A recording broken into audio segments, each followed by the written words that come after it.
Welcome to SOS Media, your number one source of the latest news, opinions, and in-depth investigations that dig deeper into today's developing stories around the globe.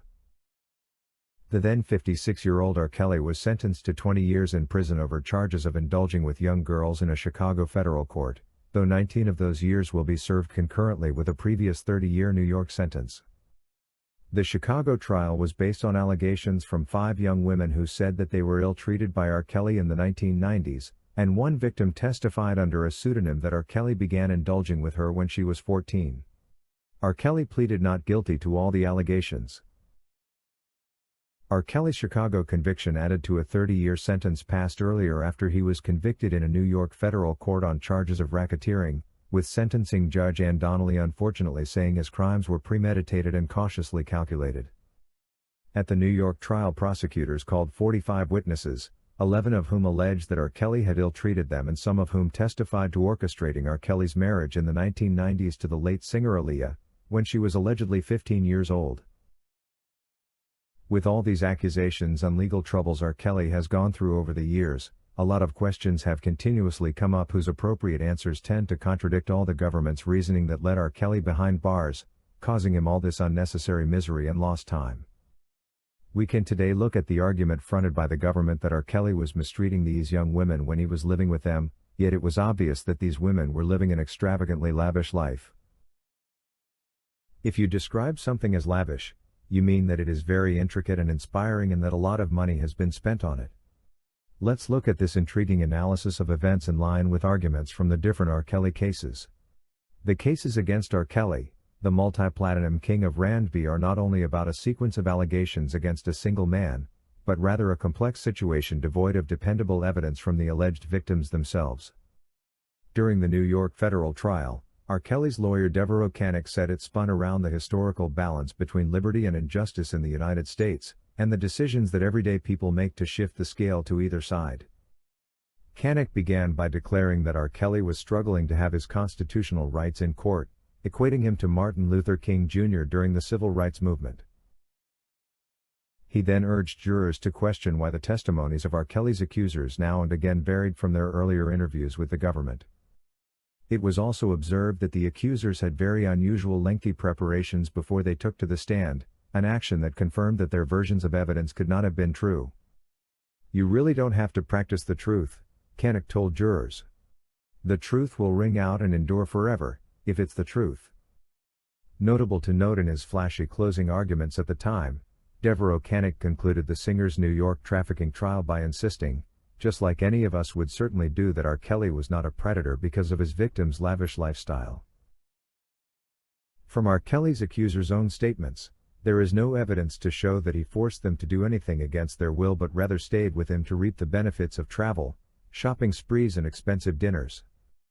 From all aspects, it's also obvious and easy to comprehend the fact that Robert Sylvester Kelly is a generous and kind person who loves women around him, just like family, and treats them preciously. Unfortunately though, his loyalty has not been reciprocated because of greed. Victimizing him definitely seemed a shortcut to having access to his huge sums of hard-earned money. It's quite surprising how in criminal cases, fame and celebrity can turn alleged victims into alleged predators and vice versa. R. Kelly gave these women a lavish lifestyle. That's not what a predator is supposed to do. In today's world, young women, older and underage alike, throw themselves at these stars with visions of celebrity conquest, setup and dollar bills dancing in their heads. Surprisingly again, most of these young women's parents are usually in the know and go on to the extent of coaching them on the tricks to employ and hooking these stars up. R. Kelly is no exception. With his fame and money, he had to experience a crowd of young and beautiful women swarming towards him. It is very unfortunate that he didn't figure out their intentions early enough to escape their well-orchestrated and collaborated setups. We can also try to look at and analyze the kind of female friends R. Kelly is alleged to have abused. The majority of them came from moderate families and couldn't afford to have the dollar aspect out of the equation. It's also not that easy to achieve real celebrity status simply because you are relating with one. R. Kelly, just like any other people in the entertainment industry, cannot have great boundaries, and that can be challenging for someone who is not used to it. Watching people become flirtatious or throw themselves at your partner because they are a celebrity is a tough experience for the other partner who is not. It takes a very secure person to relate with a celebrity and be able to handle it. R. Kelly's alleged victims were none of the kind. We can't also forget the fact that R. Kelly at one time criticized the parents of Joycelyn Savage and Azriel Clary during an interview with Gayle King, asserting the fact that they had sold their daughters to him and were later upset because they weren't making the money they expected to make from him. Despite R. Kelly's efforts to explain the source of his ordeal, a cross-section of people didn't believe him, not until both the two women and their parents got misunderstandings and spilt the beans. What kind of father? What kind of mother would sell their daughter to a man? Kelly asked. How come it was okay for me to see them until they were no longer getting money from me? He asked. R. Kelly further revealed that Joycelyn's father, Timothy Savage, had actually enabled the two meetings they had together with the hope that Savage would become his musical protege. At that time R. Kelly was 56 and living with both women in his Chicago apartment. Unlike their parents who were accusing him of mistreating their daughters, the two women were visibly living a lavish lifestyle. With this controversy worsening, they eventually reached a point where they bitterly disagreed with their parents about R. Kelly to the extent of cutting off links with them. Interesting to note is the fact that even when R. Kelly was behind bars, the two women were living in the lavish Trump Tower apartment and did not lack anything. This lifestyle was all being funded by R. Kelly, their alleged abuser.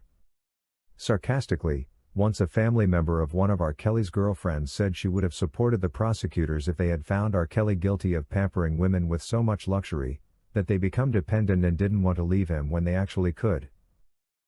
Though this particular girlfriend was not an aspiring singer like Joycelyn, the family member revealed she was free to leave R. Kelly's pads in Illinois and Georgia on multiple occasions unaccompanied to visit family. She has never stayed longer than a week and always returned to Kelly, who she describes as her man. So why did she stay R. Kelly if she was being abused? Reliable sources say the women had been flown to Beverly Hills for shopping sprees, and R. Kelly also used to buy them high-priced handbags, lingerie, shoes and spa trips for all of the girlfriends. We're told that R. Kelly openly said he wanted to shower them in luxury. Astonishingly, this is the kind of abuser the government now has in prison. Resulting from R. Kelly's tense interview with Gayle King, Joycelyn Savage and Azriel Clary, the two young women who were then living with the R. Kelly, defended him and denied allegations that he had programmed them, and that he had been holding them against their will. Both women said that their parents made those assertions under untruthful pretenses and were out for money, something that Savage's parents denied in an interview with King. Today, it is quite amusing to see how events have turned around to an extent that Tim Savage now believes R. Kelly is not 100% guilty and prays for his retrial. We all know that the appeal for the New York trial sentence is around the corner. R. Kelly and his legal team led by Jennifer Bonjean have already highlighted a lot of flaws, misinterpretations of the law and issues to do with injustice in the appeal brief.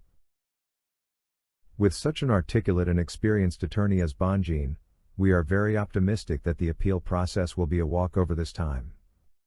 For the rest of us who support and wish R. Kelly regains his deserved freedom can follow the appeal process keenly optimistic that by the end of the appeal process, he will be a free man.